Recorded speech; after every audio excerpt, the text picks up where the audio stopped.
Monsieur Folliot, franchement, quelle idée de porter un nom de collection de livres de poche. D'où vient ce nom de Folliot? C'est pas moi qui l'ai choisi, mais c'est quand même un nom bien français.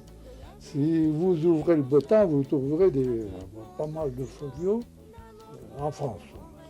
Et mon ancêtre, lui, vient de la région de Tours. Et il est arrivé ici il y a environ 350 ans.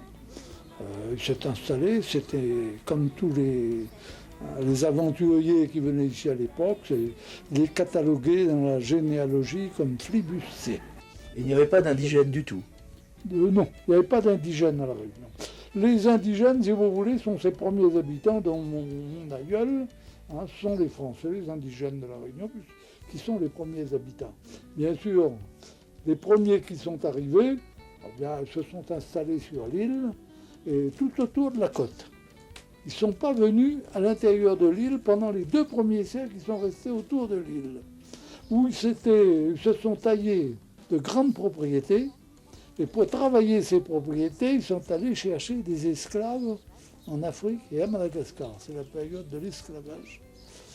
L'esclave étant, comme vous le savez, faisait le travail, un travail un peu forcé bien sûr, mais la plupart, beaucoup étaient quand même maltraités et pas heureux, et s'enfuyaient. Et c'est dans nos montagnes ici, comme celle que vous voyez ici à Elbourg, dans ces montagnes que ces esclaves venaient se réfugier. Et quand un patron, un propriétaire perdait son esclave, eh bien il n'était pas content. C'est comme chez vous, un paysan perd sa vache, qu'est-ce qu'il fait? Il court derrière pour essayer de la rattraper. Eh bien pour cela, ils organisaient des détachements de chasseurs qui venaient sillonner la montagne à la recherche de ces fugitifs. En principe, le chasseur ne devait pas les tuer, mais au contraire d'essayer de les reprendre vivants pour les ramener au maître, pour qu'il n'y ait pas de perte pour le maître, et quand il ramenait un vivant, il touchait une bonne prime. Mais si le fugitif ne se laissait pas prendre à la vue du chasseur et s'enfuyait, eh bien, c'était malheureusement le fusil qui parlait, et certains s'amusaient comme ça à cette chasse aux noirs marrons, on les appelait des noirs marrons, cette chasse aux noirs marrons, parce que quand ils en tuaient un, ils avaient aussi une prime. C'était moins fatigant, mais moins lucratif aussi. Alors c'est pour ça, pour les ramener, ils ne ramenaient pas le corps d'esclaves, parce qu'il n'y avait pas de route, c'était des sentiers, etc. Ils ramenaient une main, la main gauche et l'oreille gauche, comme preuve qu'ils avaient tué un noir. Et c'est là-dessus, c'est avec ces preuves qu'ils touchaient la prime. Et l'administration était complice de ça. L'administration coloniale de l'époque était complice de ces tueries.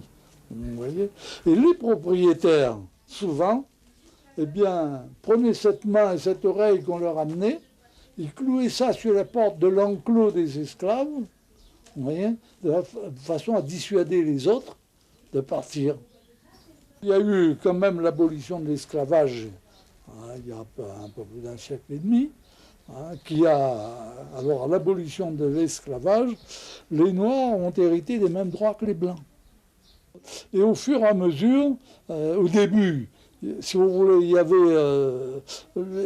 n'y avait pas de fréquentation entre Noirs et Blancs, ça ne se faisait pas, il y avait une sorte d'apartheid, mais il y avait cette vie mutuelle où les Noirs avaient besoin des Blancs, les Blancs aussi avaient besoin des Noirs, parce que les Noirs, il fallait quand même des travailleurs pour continuer les plantations de canne à sucre.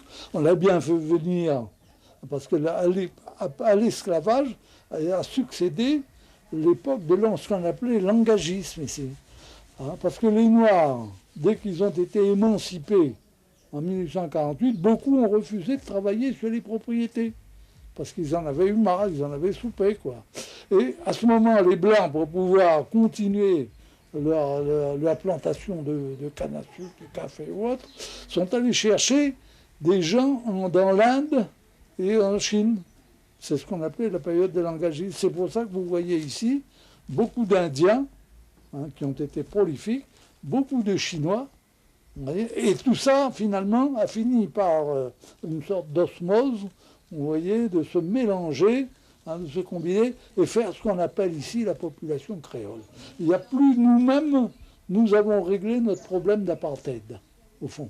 les noirs, les blancs, tout le monde a les mêmes droits, tout le monde, on fréquente dans les familles, hein, chez moi, chez n'importe qui ici vous allez, eh bien vous verrez à table, il y a aussi bien des noirs, des blancs quand on reçoit, il y a un petit peu tout le monde. Tout ça c'est mélangé harmonieusement. Et on est un des pays, hein, qui peut dire où existe le moins de racisme au monde.